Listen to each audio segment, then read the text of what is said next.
State Senator from Fairfax, Scott Surovell, Democrat. Hey, Scott, great to have you here at the VA 30-Day Fund. Pete Snyder, Martha Bonetta, Denver Riggleman, also business owner Megan Garvin. Scott, thanks for being with us.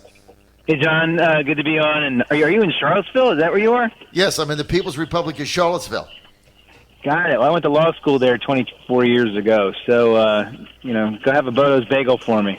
Well, we're going to have that. Pete's going to buy us lunch. Deli eggs, right? Yes. And but look, Scott, I'm going to get the VA 30-Day Fund. Denver's going to take off, but I hate conventions. As you know, I'm a one-man wrecking ball against all of them. They're all rigged. They all cheat. It's like the mafia. Joe's got a bill in to get rid of them. Can you back that bill? You talking about Joe Morrissey? Yeah. So, okay, yeah. So I actually led the charge to make that amendment to another bill on the floor this year, but we ran into a bunch of headwinds trying to do that kind of surgery on the floor of the Senate, and so it got pushed over next year. And I think Joe sort of picked up on the work I did in session, and that's what he's running with. So yeah, I did support that. There's some issues with it though. I mean, legally, constitutionally, basically, you either have to say all convention or all primary, because we're not allowed to order political parties around because of freedom of association. But if we have party registration in Virginia, we can mandate primaries, and that's the trick. And some people are a little uncomfortable with party registration. They hadn't really thought it through yet. So. I don't care how you do it. I just want to get rid of these conventions because they are corrupt. They're rigged. It's bad for both sides, and I don't really care party registration or no party registration. I could care less one way or the other. I just want to get rid of these conventions because I don't think it's a proper way to nominate candidates statewide or for federal office. I mean, if you want to have a convention and nominate your party chairman or some supervisor of, whatever county. I really don't care, right? Do what you want in your own county. But these are state and federal offices, and they're all rigged. Scott. Right. Yeah, John, that's where I come out. The only way to do it, though, is you have to have party registration. Legally, all right, I'm in favor of that. We're at the headquarters, Scott, of VA 30-Day Fund. I know you've been involved in that. We've got a business owner with us that got funding. Megan Garvin, Pete Snyder's with us. Tell us a little bit about your involvement with the fund, Scott, and how that's worked out. Well, Pete is actually an ex-constituent of mine. I used to represent him when I was in the House of Delegates. Yeah, and that's how we got to know each other initially. And he called me up right at the beginning of this and told me that he was in, that he'd started this, and the chap was in, that he was gathering other support, and he explained to me what he was trying to do. And I own a business with 29 employees, and I had to shut mine down pretty much on March 13. And luckily we were capitalized okay. We got one of those PPP loans, but I know there's a lot of businesses out there that just couldn't wait for that to come and needed it fast. And I thought it was a good idea, so I helped him out. Agreed to get involved, and I think it's done some good things and helped a lot of people keep their jobs. Well, John, I got to tell you, it was as Scott said, I called him early. Former constituent, Scott and I have known each other for a while, but it took Scott all of 3 minutes to say yes, and it was just one of the greatest things. And one of the neatest things about this whole experience is that people finally, we're told so often that we're a divided country and a divided Commonwealth, and Scott and I don't agree on a lot of political issues and things like that. But you know what?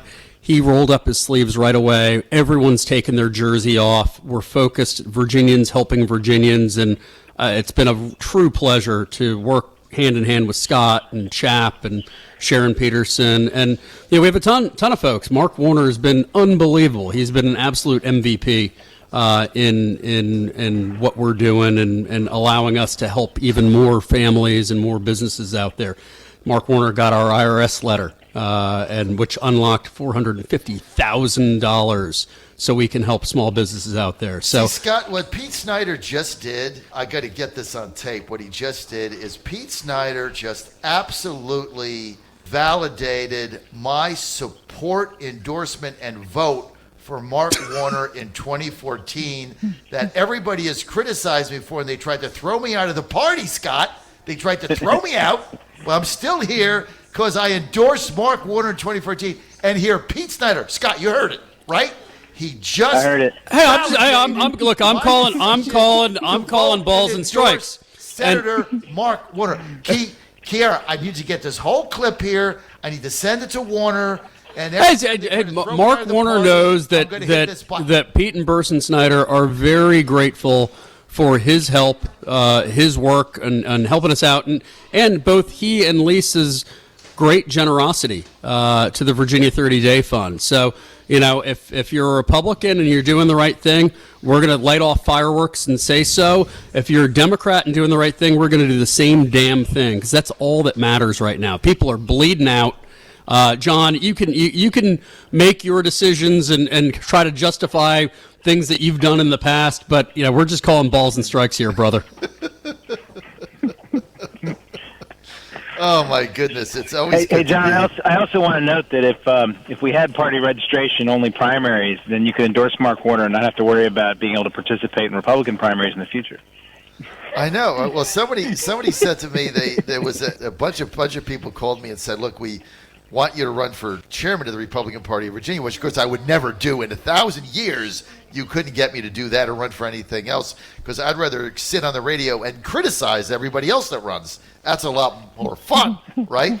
But I'm like, do you understand that I endorsed Warner in 2014, and there's a rule that says like you can't be involved in any Republican office for like a 20-year period or something.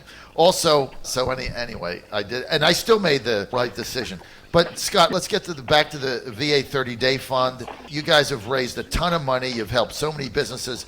Megan, just quickly, Megan Garvin from Moe's Original Barbecue here in downtown. Tell Scott very quickly, Senator Surovell, what that's meant to your business. Hi, Scott. Hi. This loan really, everybody that's been behind it has given such a personal touch to all of it and allowed us to continue our day-to-day business without having to let a lot of our employees go while we were still trying to get our PPP loan and navigate through those, uncertain waters at the beginning. It allowed us to not have to put our employees on unemployment and then worry about bringing them off again and competing with all of that from the beginning. Really bridged a large gap for us in a really what do we do situation. Where do we go from here? Okay, excellent. Thank you. Yeah, that's awesome to hear, and I know there's hundreds and hundreds of stories across Virginia like that, and all over my district and all over the state. So Yes, it's good to hear. Thank you. Well, it's interesting. We have two fronts to this war. One is the health and wellness front, and the other is the economic front. And we hear a lot of stories about the amazing work that the heroes that are doctors, nurses, and surgeons out there that are literally saving lives. But Megan is a hero as well. Right. We have heroes that are taking their businesses and all the people that depend on them for their paycheck, right, for their livelihood. The fact that our employees still show up every day to work right now is, bringing people back onto the patio after last weekend, and, them working day in and day out for our customers, and then at the same time still having to justify, should I come to work? Am I making the right decision right now? They're navigating waters that we've never been in before, and the fact that they're continuing to do that each day, justifies the decision that we made to stay open and to continue the work that we're doing right now and to feed our community. Well, and Scott, you know this because you have 29 people working for you. That's inspired leadership, right? If Megan's not a good boss, like, they're not showing up. They're not gonna to bleed for her. That's inspired. That's inspired leadership, and it's just, again, these are some of the stories that just aren't being told today. And we have, as Scott said, hundreds and hundreds of them, of people that are rallying their troops, keeping people on the payroll, making sure that people have health insurance. That's it's just what you're doing, Megan, is amazing, and I can't wait. I can't wait till you're fully open, have music going, and we're gonna burn that place down. We are so excited. We cannot wait. All right. Scott Surovell, I want to thank you for being with us today. Thank you, Scott, for all you do for the Virginia 30-Day Fund. Thank you.